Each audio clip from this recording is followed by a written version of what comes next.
Hi everybody, today is Tuesday, February 18th, 2025, and our friend Colonel Jacques is back with us. Welcome back, Colonel.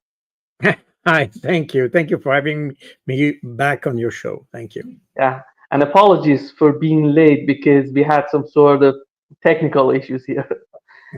And let's get started, Colonel, with what's going on right now in Saudi Arabia. Russian and US delegations are there to negotiate on the situation in Ukraine. Europeans are not part of these negotiations. Ukraine is not, and it seems that beyond these negotiations, or the United States under Donald Trump is seeking some sort of normalization, the relationship between Russia and the United States. How do you find it the way that the United States is trying to manage this situation by just leaving out Europe and Ukraine in this initial phase of negotiations? Well, first of all, what happens today or yesterday had happened yesterday or today in Saudi Arabia must be explained in the light of what happened in Munich in in the last couple of days with the address and the speeches of J.D. Vance and so on. So the interesting thing here is that, as you rightly said, we will have a negotiation directly between the US and Russia. And Europeans, as well as Ukrainians, are totally out of the discussion at this stage. I think the Americans, first of all, we have to understand that, as I have said many times, Trump is not a pacifist, but he thinks, and rightly, I think, that a conflict, an armed conflict, is basically a waste of time, a waste of energy, and a waste of money, and a waste of resources, human resources, obviously. And therefore, it has to stop, period. And it doesn't really care about the who is good, who is bad, and all that. It just wants to stop the conflict, period. And for a simple reason is that for him, he has one major priority, which is to restore the U.S. power, grandeur, making America great again. And in that respect, to achieve that, the main threat to his project, if you want, is not Russia or what's happening in Europe, but China. And therefore, he has to focus on China. And the rest has become a secondary issue. And he doesn't want to spend resource energy for that. That's a major shift from what we saw in the under the Biden mandate, because for Biden, Ukraine was the priority, and fighting against Russia was a priority, as it is still for Europe. And you had this. In fact, all the resources, military, financial, human resources, they were devoted, and even diplomatic resources, because what was made apparent in Munich last couple of days is the total absence of European diplomacy. And for one simple reason is that during the last 3 years, European diplomacy was in fact didn't work as a diplomacy. The role of diplomacy is to smooth the angles, try to find solutions to problems, try to solve crises. That's the role of diplomacy. But European diplomacy, and when I say European diplomacy, I don't mean just the diplomacy of the European Union, which used to be Josep Borrell and today is Kaja Kallas. It's not just that. It's also the diplomacy of individual countries, including the Swiss one, for instance, that used to be a defender and protector of neutrality, and today is a totally changed. So we have seen a major change in the role of diplomacy in those 2 years and 3 years, and diplomacy has in fact lost all its ability to solve crisis. So that's where we are today. And the Trump administration has probably rightly identified the weakness of the Europeans. And by the way, as there was those discussions about how to solve the Ukrainian crisis, we see that the Europeans don't demonstrate any interest in solving the problem on the in a pacific way. They want to continue fighting, and that's an interesting aspect. I mean, we had today is the 18th, and we had I think yesterday this meeting between a selected number of European countries in the Elysee in Paris to discuss how to, in fact, how to continue supporting Ukraine despite the Trump initiatives. Therefore, we are in a situation where today you had a Europe that has not yet understood that this Ukrainian crisis has to be solved in some way.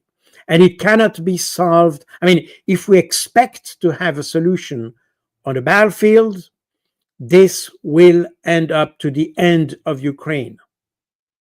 And that's what the Russians have said since almost 2 years. And that's what the US started to understand about 1.5 years ago. And that's what the Europeans have not understood yet. They are still trapped into the narrative or the bad Russians, and that having an agreement with the Russians will be just rewarding the aggressor, which is, in fact, just based on the narrative, because the real aggressor in this conflict, in fact, was Ukraine. Let's remember that. Ukraine was the aggressor. In March 2021, President Zelensky issued a decree for the reconquest of Crimea and the south of the country. And based on that decree, they started the buildup of armed forces that culminated in mid-February 2022, when Ukraine started its offensive against the Donbass. And that's the moment where the Russians understood that. I mean, they understood that before, but they realized that this was becoming the real war. They recognized in an emergency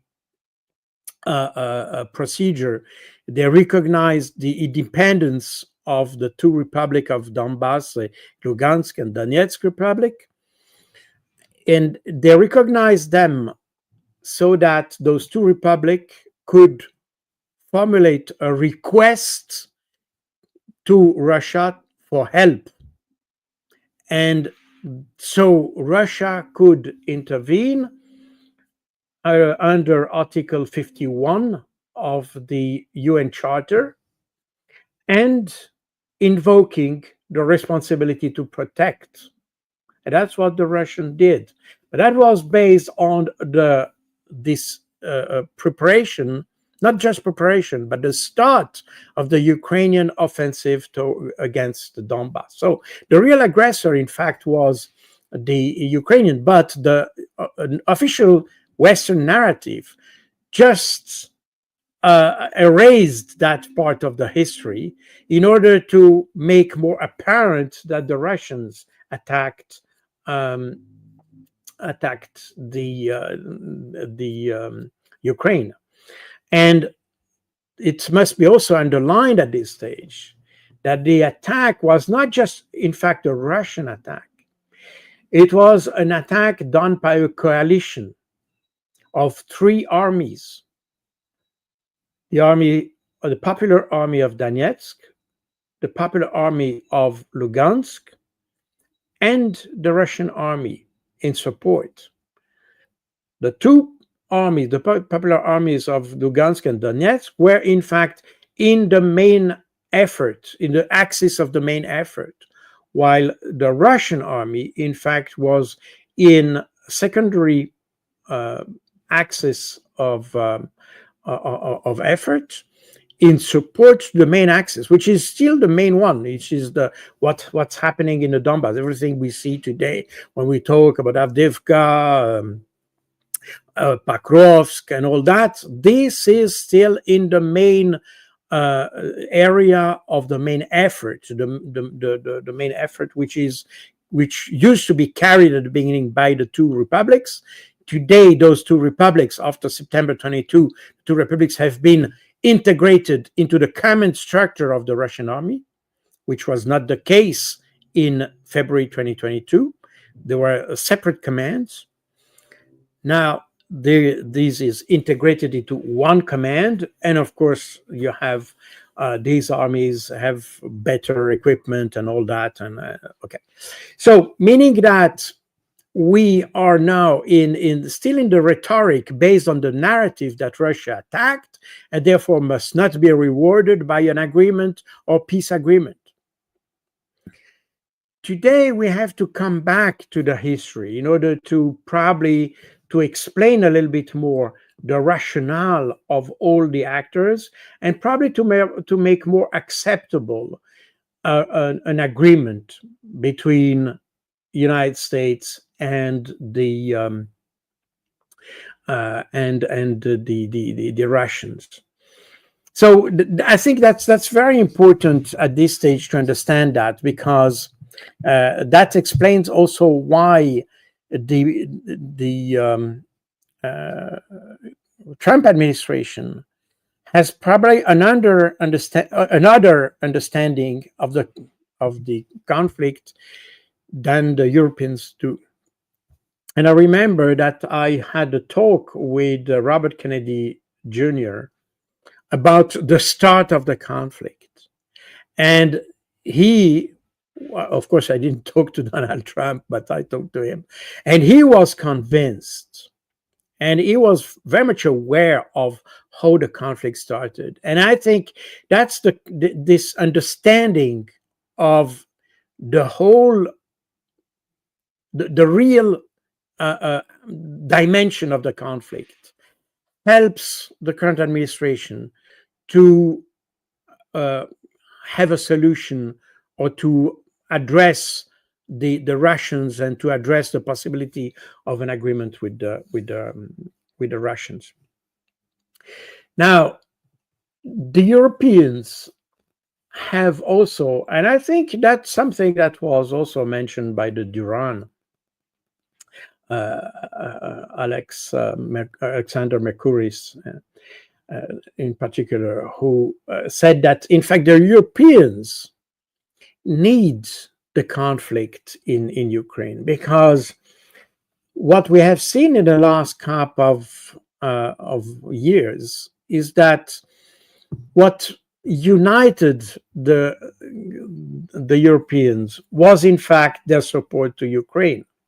That's also why the narrative in favor of Ukraine was so important for the Europeans. And that's why they devoted so many resources to obliterate any alternative narrative or alternative explanation to the conflict, because for them it has strategic importance. And that goes beyond the simple issue of Ukraine, in fact. It's about having kind of a cohesion of the in Europe. The problem is that the Europeans have pushed the conflict too far, and by supporting, or trying, better said, trying to destroy Russia by applying massive sanctions and all that, it backfired and started to destroy their own economies. And that's where you have the problem, because everything the Europeans have done in the last 2 years was poorly designed, if you want, or conceived. They didn't realize that the sanctions they would apply would backfire. And the reason of that is that the Europeans, and probably the Americans to some extent, underestimated the resilience of the Russian society, but also the Russian economy to the sanctions. And that's this underestimation, as well as the underestimation of the military capabilities of Russia, had as a consequence that the conflict that was designed to last just a couple of days, maybe weeks, in fact lasted for 3 years at least, and without harming the Russia economy or even the Russian society. We see today, obviously, the sanctions had an impact, but the ability of the Russians to react to the situation, to find alternative solutions, to develop new opportunities, to convert the problem into opportunity, was in fact something that nobody had anticipated in the West. As a result, this conflict that should have lasted just a few days, and that's exactly what the Minister of Economy of France used to say, Bruno Le Maire used to say, I mean, he said on the 1st of March, 2022, he said, we will make the Russian economy to collapse. And when he explained that, he said that will happen in the coming days or weeks. So we see that he had a very poor understanding of the reality on the ground, the reality of the power and the resources that Russia have and or had, and that's the reason why the whole thing. You had at the very beginning this kind of gung ho spirit among Europeans to sanction Russia and all that. But after a while, people started to understand that they would suffer probably more than Russia. And that's exactly what's happening. And that's why you have now a divide between Europeans themselves, not just between European countries, but also between the ruling elites and their population. And that's happening in almost every country. Germany, France, UK, everywhere you have this divide, this horizontal divide between the ruling elites and the population. Because the population feels the consequences of these poorly thought policies and sanction policies and foreign policy. And that's exactly what we are witnessing today. Now, the Trump administration has totally understood that. And they understand that the Europeans are today part of the problem and not part of the solution. And it was very much apparent during the Munich conference that the Europeans had absolutely not a single thought about a possible solution to the conflict. There are no plan B. Even if since early last year, as Trump entered the presidential race, we knew that if Trump would win the election, we would have a solutions as the one we have today. So, in fact, and obviously, as he was elected in early November, everything was clear that we would have a solution, a problem, or let's say a situation as we have today. But nevertheless, none of these European, not even the European Union, but not a single European country started to raise the finger and say, well, probably we should think about a solution, because the Americans will come up with their own solutions, and we should have also our own. Nobody came with that, and that's what, in fact, surprised me in this whole story, is that the Europeans have been almost caught by surprise by these speeches from Excess and JD Vance and all that, which is extremely worrying if you look at it from a European citizen perspective, because it shows that all leaders in Europe are not able to anticipate the problem. They are just waiting until the problem arises, and then they try to find out solutions. It's also very telling that the meeting that was organized by Emmanuel Macron in l'Elysée yesterday was decided at the last minute. If he would have been on top of things, he would have convened such a meeting probably a couple of weeks before the Munich uh, conference, in order to establish some kind of strategy, to establish some kind of common agreement or common view on possible alternative ways to find solutions. But it didn't happen. So, meaning that these guys are totally unable to anticipate problem. They are profoundly incompetent. They are profoundly lacking a vision of the future. We don't even feel that they have a vision about what the future of Ukraine should be. I think they didn't even realize that the US, for instance, doesn't want to be involved in the reconstruction of Ukraine. Although that was said by Marco Rubio recently in an interview. He said, I don't know who will pay for that. But obviously, what he meant is that we will not pay for that. Meaning that we see the European Union and European countries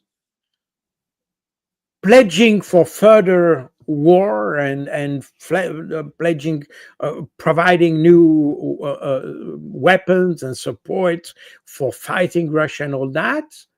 They know, because we see that daily on our news, that this idea that it could be some kind of victory for Ukraine is just an illusion, is just wishful thinking.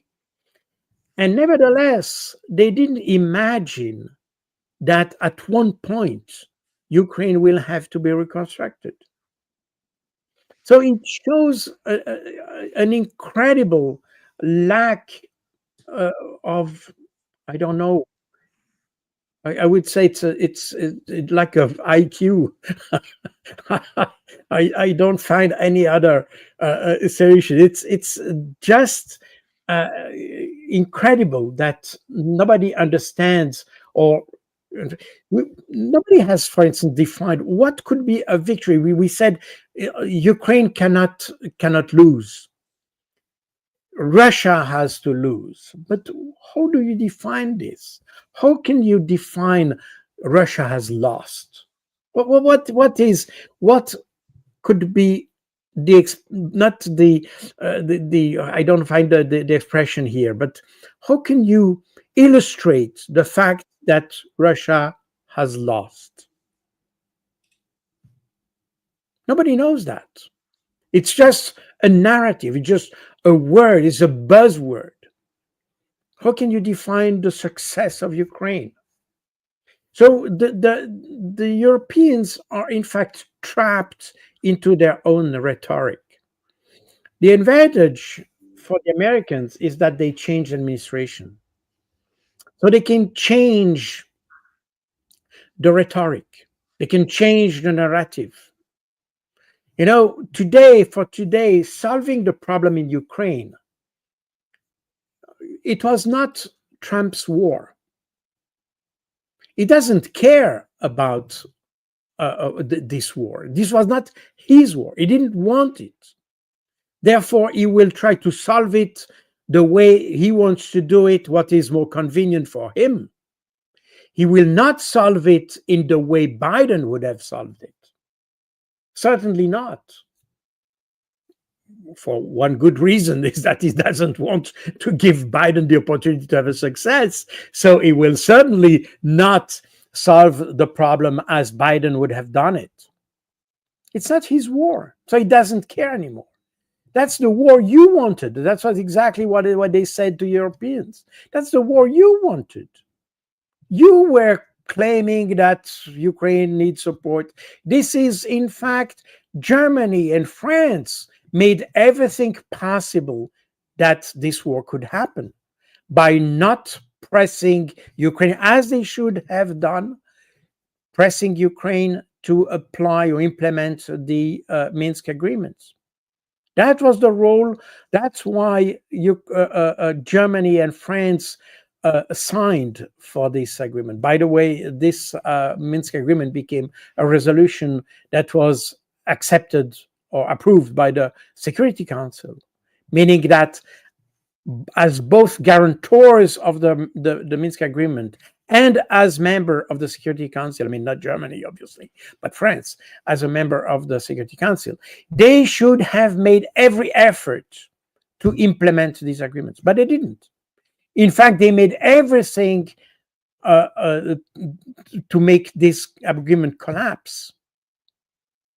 So they made every effort to have this conflict to break up. And therefore, the Americans, I mean, Trump administration said, well, you created the problem. No, you solve it. It's not my war. That's yours. And that's, I think, exactly the the posture of the Trump administration. And for that reason, they are not bound to the Europeans. I mean, the thing would have been totally different, obviously, if Biden or Kamala Harris would have been elected. But here we are in a situation in which Trump it owes nothing to the previous administration. Therefore, he said, well, you create a problem, you give me this problem, I solve it my way, period. And if you wanted another outcome, you should have tried to solve it differently before. And that applies to the Europeans as well. So I think there is a logic into that. And by the way, this logic is in tune with what the Russians want, because for several reasons, the Russians understand that the Europeans are not part of the actual fighting in the conflict, first of all. So they are just warmongers in the background and all that. So they want today to have a role to play, but they didn't play any role before with their diplomacy and all that. So what entitles the Europeans to be part of the negotiation? Nothing, basically. The Ukrainians basically could be obviously a partner for the of discussion for the Russians, but here you have two things. You have the institutional problem that Zelensky prohibited to himself to have any kind of negotiation with the Russians, and since he's no longer president, he cannot abrogate the decree that himself signed as president. So it's a very strange situation. So meaning that, and by the way, that underlines the fact, because when the Russians started to say that Zelensky is no longer legitimate as a president. Uh, in Europe, here you had a lot of voices in the press and the media saying, "Well, this is Russian propaganda, and Zelensky is perfectly legitimate." Although, of course, you had no election and all that, and in which is probably normal. I mean, which is normal under martial law. The problem is that then the power should be to the Speaker of the Parliament and not to the to Zelensky. In any case, everybody in the West was praising Zelensky as the legitimate president.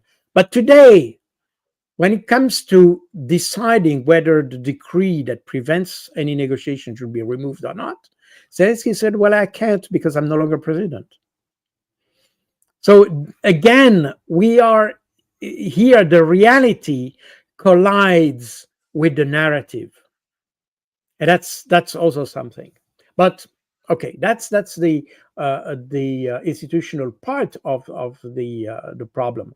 But beyond this, you have a Zelensky that obviously cannot afford to talk to the Russians.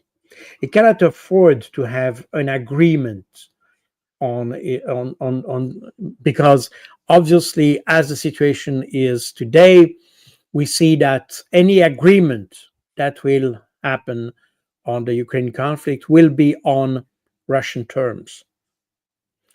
And Zelensky cannot afford to do that.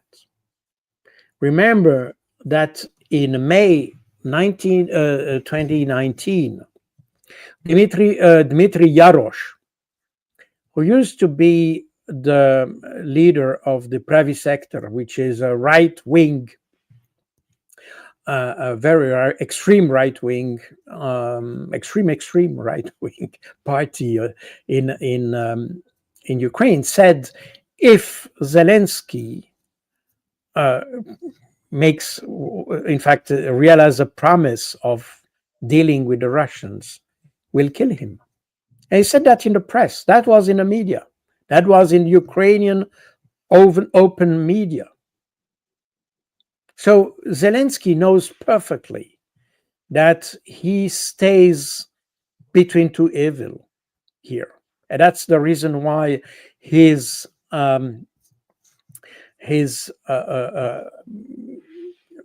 freedom of movement is extremely limited.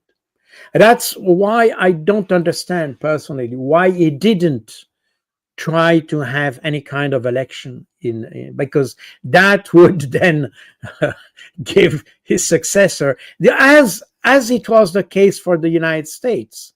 Because then if you give the power to somebody else, then this new person, the new president, is not bound by the decisions that have been taken before. And he may probably be more independent in deciding for the fate of the country. So that would probably be a part of the solution, to have new elections. I don't know. And apparently new elections have been announced for October.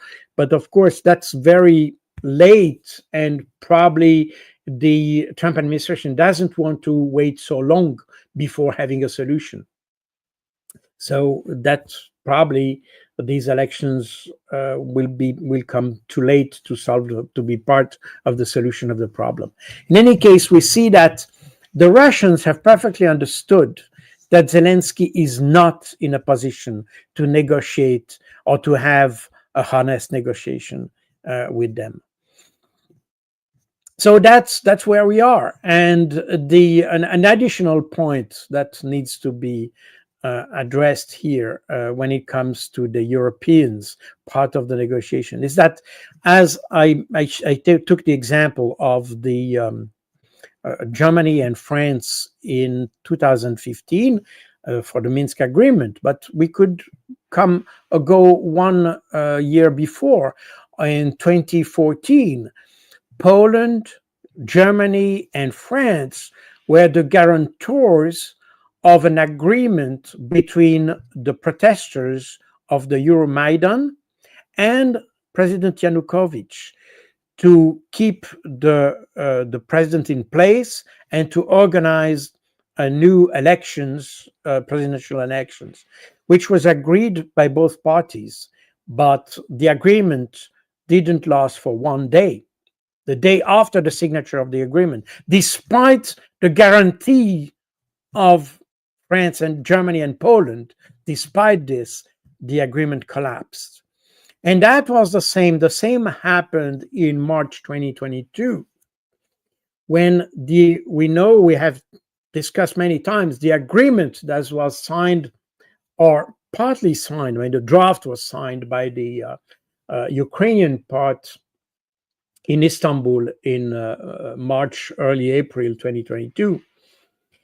And the Germans and the French again came and asked for a confidence building measure from the Russians in support of the agreement. And these confidence building measures was the withdrawal of Russian forces from the Kiev area. And that's the reason why, end of March, on 29th of March 2022, the Russians started to withdraw their forces from the Kiev area. And just after that, the Europeans asked Zelensky to withdraw from the agreement, meaning that the Europeans have never been a stabilizing factor in the relationship between Ukraine and Russia. They have always been, and typically Hollande and Macron, which both of them come from the same party, by the way, they were a profoundly destabilizing factor. And they made every effort to push Ukraine into a desperate situation. And that's exactly what we are witnessing today. So there is no reason for Trump to agree having the Ukrainians. At the end, they will probably have to sign the agreement. But for now, in this stage, I think there is no reason for having them around the table. And there is absolutely no reason to have the Europeans on the table either. So this is the situation, I think. To have Ukrainians at the table, do you think that we do need a legitimate president in Ukraine? Because Poroshenko yesterday said that they're going to have presidential election on October 26th this year. And that would be too late for Ukraine to join negotiations. There has to be some sort of solution, because as Russians were talking about, they don't recognize Zelensky as the president of Ukraine. That's why they don't negotiate with Zelensky. Here comes the question: is the presidential election, if they get it as soon as possible, would help the process of negotiations, in your opinion? Well, in theory, there is an institutional solution, which is to empower the Speaker of the Rada, the Verkhovna Rada, which is the parliament.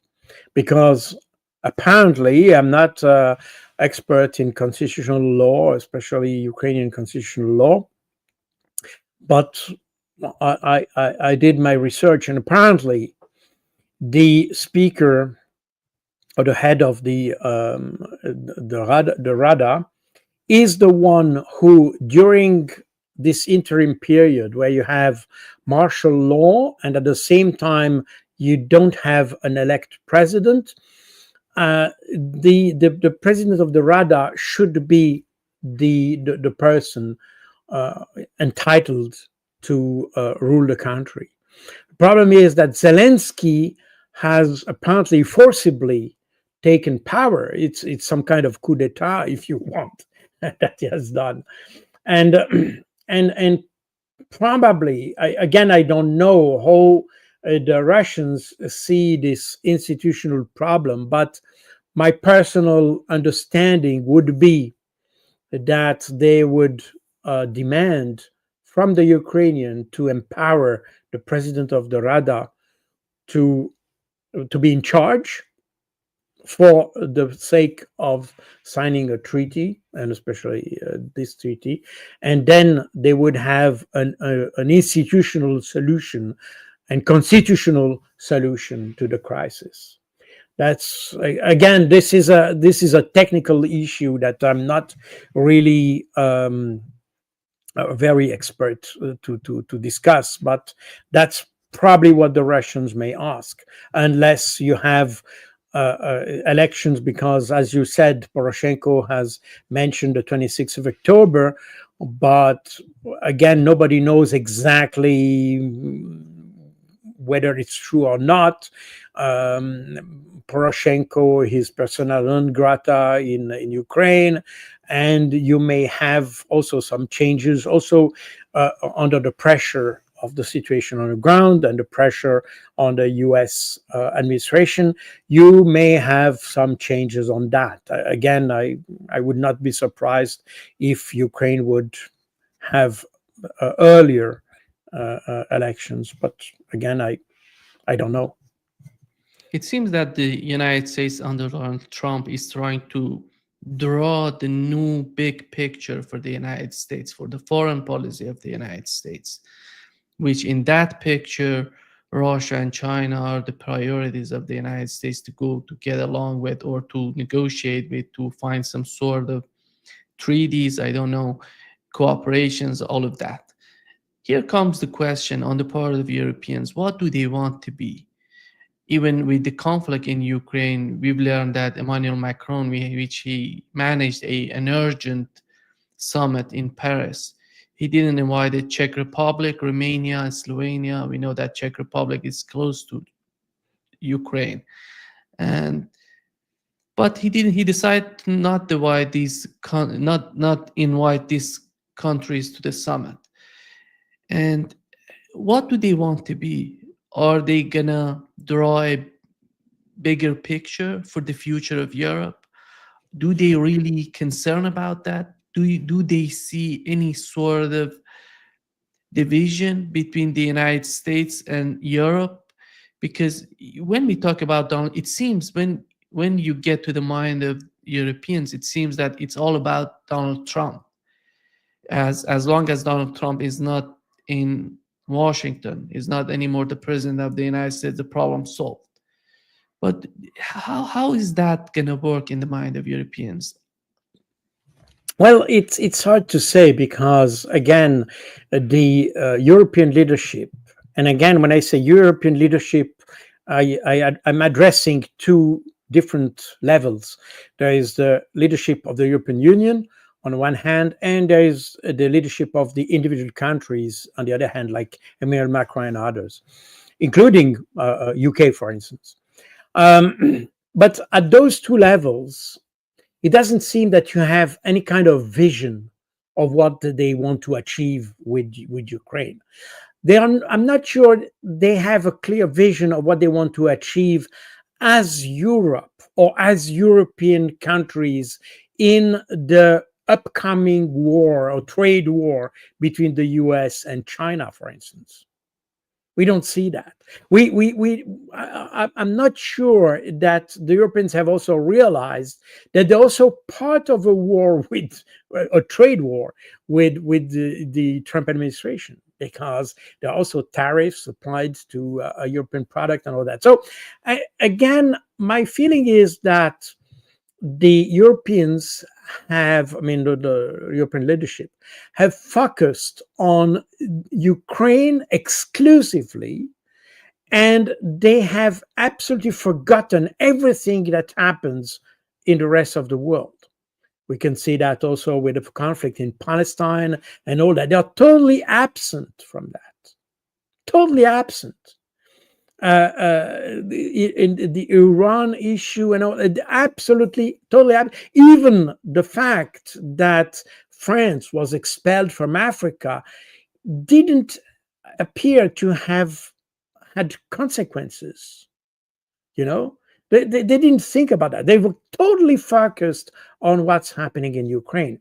Now, when we address this kind of war council that happened in Paris yesterday, as you said, some countries were invited and are not. I mean, you mentioned obviously Czech, the Slovakia, and Hungary, but there are others. I mean, for instance, I live in Belgium, and in Belgium, the Belgians were very much surprised not to be invited by Emmanuel Macron.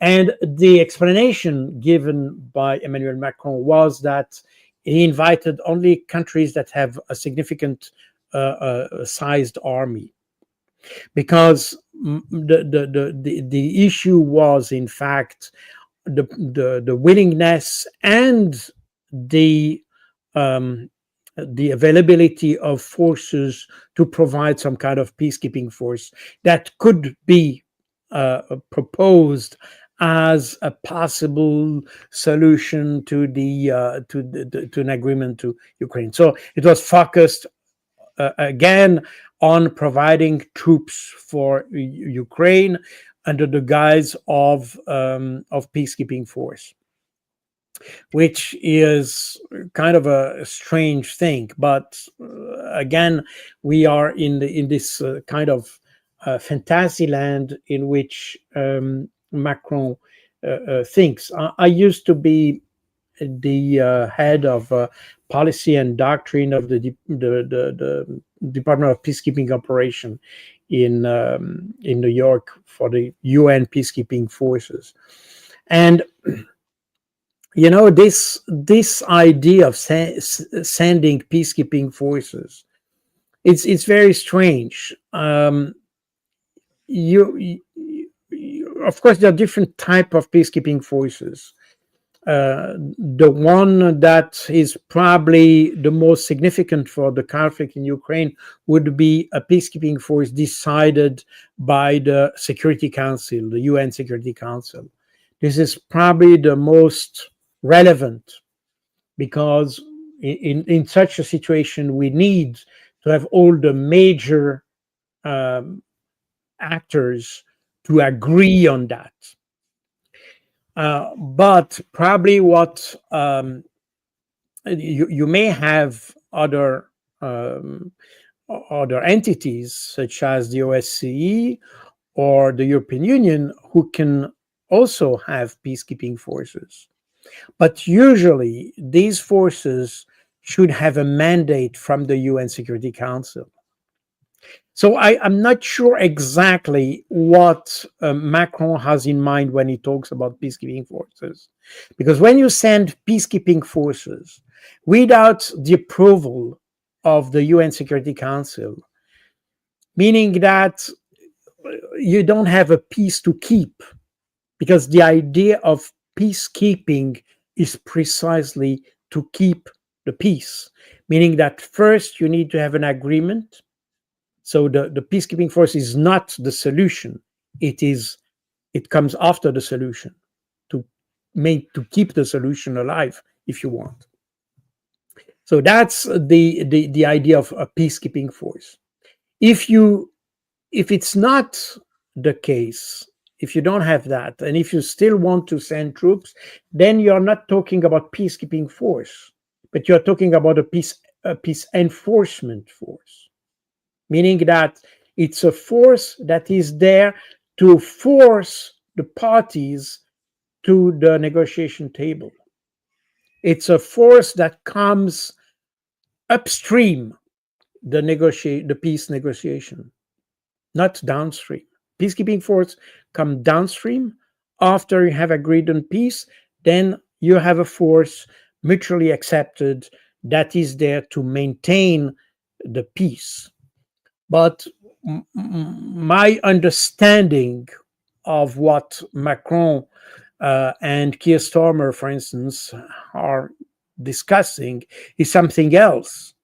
This is kind of this is called peacekeeping force, but in reality, it's a peace enforcement force that is there to, in fact, force the Russians into a negotiation that they don't want.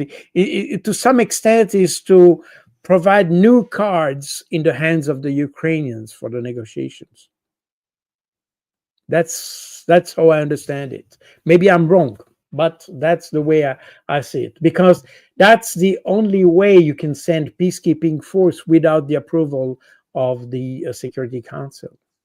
But then it's a war fighting force. It's not a peace force. Even peace enforcement means that you force people to peace. Force meaning that you use force to force people to the table of negotiation.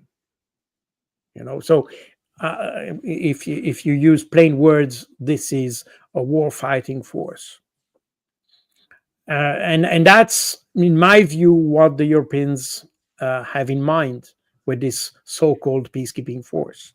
And that goes in line with the different proposals of Emmanuel Macron to send units to Odessa and other parts of Ukraine to support the Ukrainians, even sending non-combatant force in order to free Ukrainian soldiers so that they can go to the front line and things like that. So the different scenarios that were discussed in Europe at that point, at a certain point. So I don't know exactly what they want, but the thing is that without the acceptance of Russia, this cannot be a peacekeeping force. This will be a war fighting force, period. And that's probably the reason why Emmanuel Macron didn't invite all the European countries.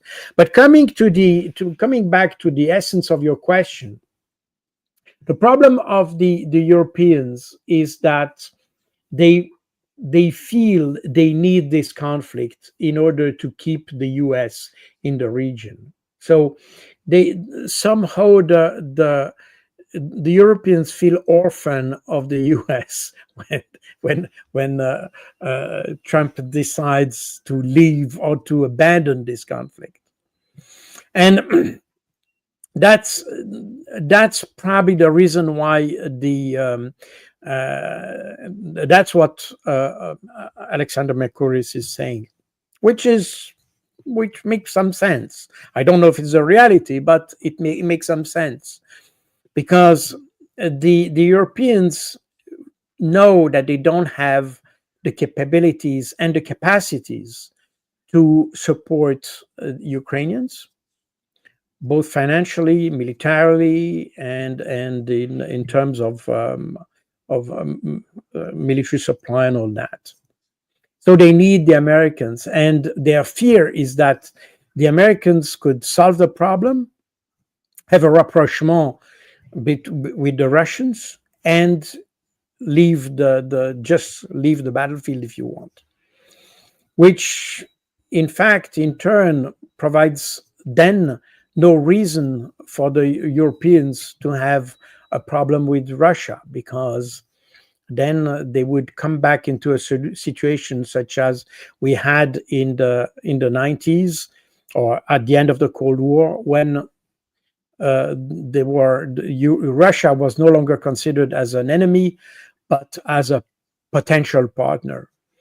And that would then be a challenge for Europe to integrate, or let's say establish connection with Russia, and to integrate Russia into a more comprehensive, I would say, a more comprehensive and inclusive security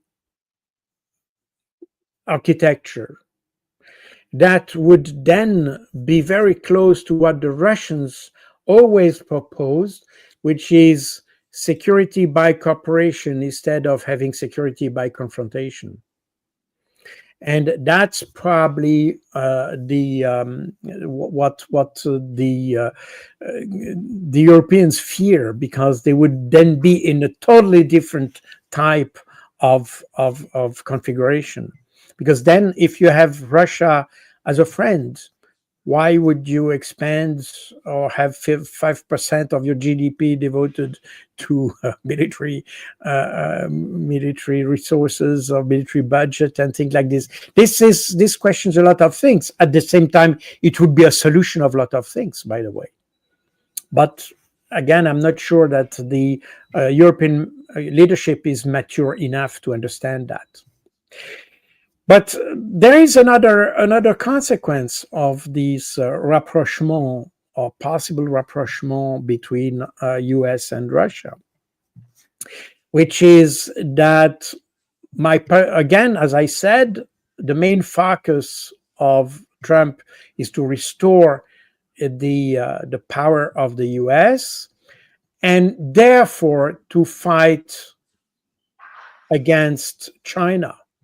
And having better relationship with Russia then would put Russia in a very uncomfortable situation between US and China.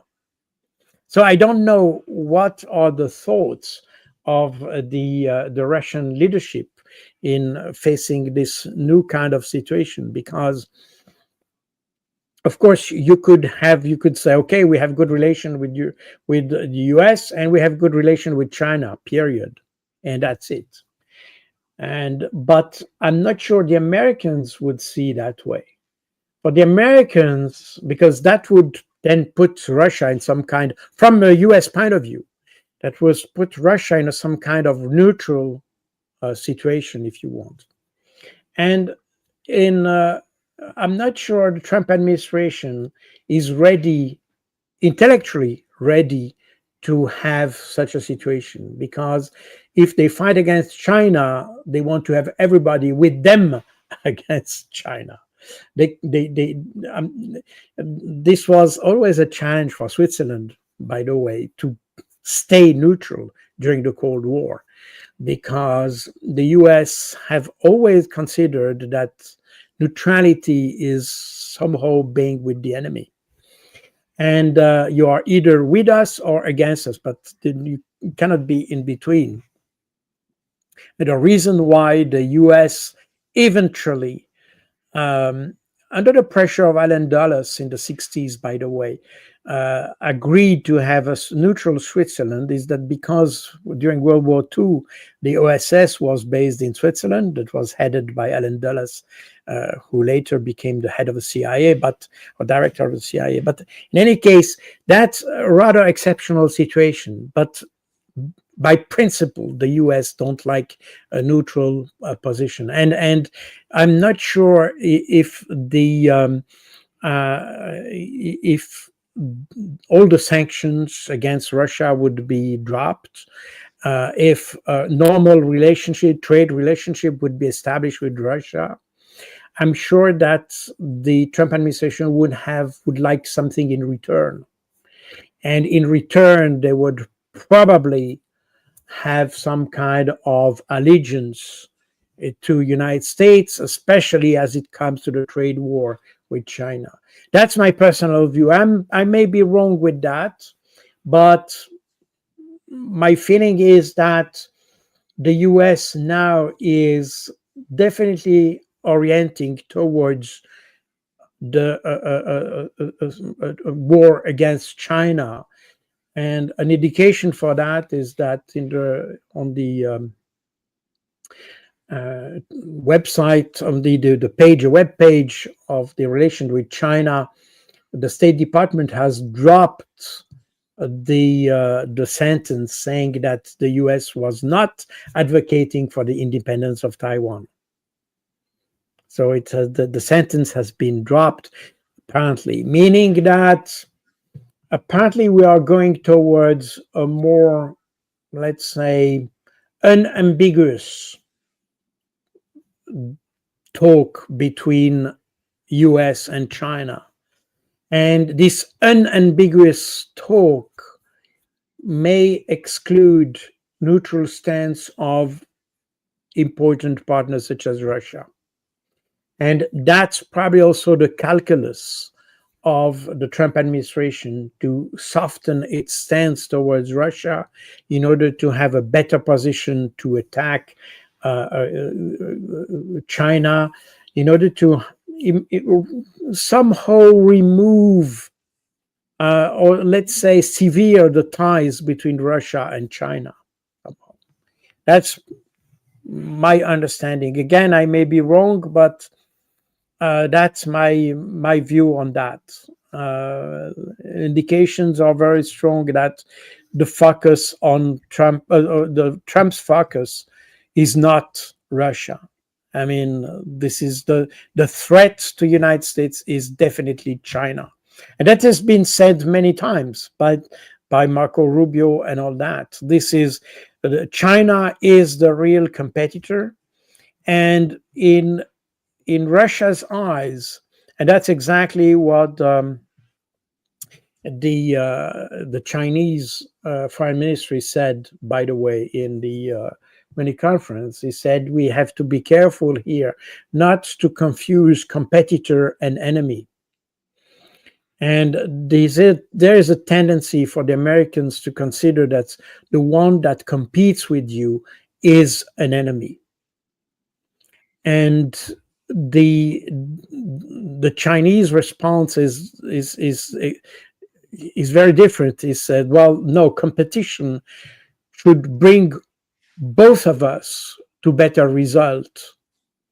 So it's not a zero-sum game that my win is your loss, but sometimes my win can be your win too, because we both, by competing, we both try to do the best of ourselves." And that's, in essence, is exemplified by the recent disclosure, not disclosure, because it was not but disclosed before, but this the official disclosure of DeepSeek by the Chinese. It shows that, in fact, progress is not necessarily confrontation, but can be mutually beneficial. And we have to go in that direction. And my personal view is that the Chinese are on the right path with that, because what is missing, and what the reason why the West is collapsing today, US and Europe are collapsing, is that by having this kind of dominant position for several decades, they didn't make any effort to improve themselves. They didn't make any effort to be better. They just made any effort to make more money, but not to be better. So we see that today, for instance, China produces more engineers than the West, produce more patents than the West, and all that. And in the West, and the Ukrainian conflict is a good example for that, that we devote a lot of resources trying to destroy an enemy rather than to improve ourselves. And we see that we are the example of the Oreshnik missile, hypersonic missile that the Russian developed and all that. We see that the West has, in fact, completely forgotten this kind of technology, because we spend a lot of time, resources, and energy and whatever to fight in the Middle East, for instance, against armies that were not real military challenges for us. And as a result, we didn't improve ourselves. We developed armies to fight this kind of guerrilla armies and things like this, but we didn't improve ourselves, and we are lagging behind the Chinese, lagging behind the Russians in terms of essential military technologies, simply because we didn't pay attention to that, and we had a dominant position, so we didn't feel necessary to improve ourselves. And that's what is interesting in the today's configuration with China, which represents a fantastic challenge for everybody. is it gives, in my view, it would give an incentive for all of us to try to do our best to be better, not trying to destroy the Chinese, because that's the usual response of the West. When they feel somebody could be better, they just crush it. But what about trying to be better than the competitor? I think that's a positive challenge that our leaders don't understand, and they haven't addressed the issue. I mean, they talked about to come back to the issue of artificial intelligence, AI. You had a lot of initiatives, but again, we are not. DeepSeek shows how to improve things, because the concept is new. The idea behind is new. It requires less energy, less power, less computing power, less less technology to some extent, but better algorithms. So the design is better. It's not the power that is better, it's the design which is better. That's the brain which is the strength of DeepSeek, not the muscle. And the West tends to understand when the competition based on muscle and not on brain. And I think the challenges for the future, for on multiple issues, by the way, is how we use the brain, not how we use the muscles. And that's, I think, the DeepSeek is a good demonstration of how the West missed the point, basically, in trying to address a problem with billions of dollars, billions of euros, and big initiatives, very noisy initiatives, but which eventually bring little results.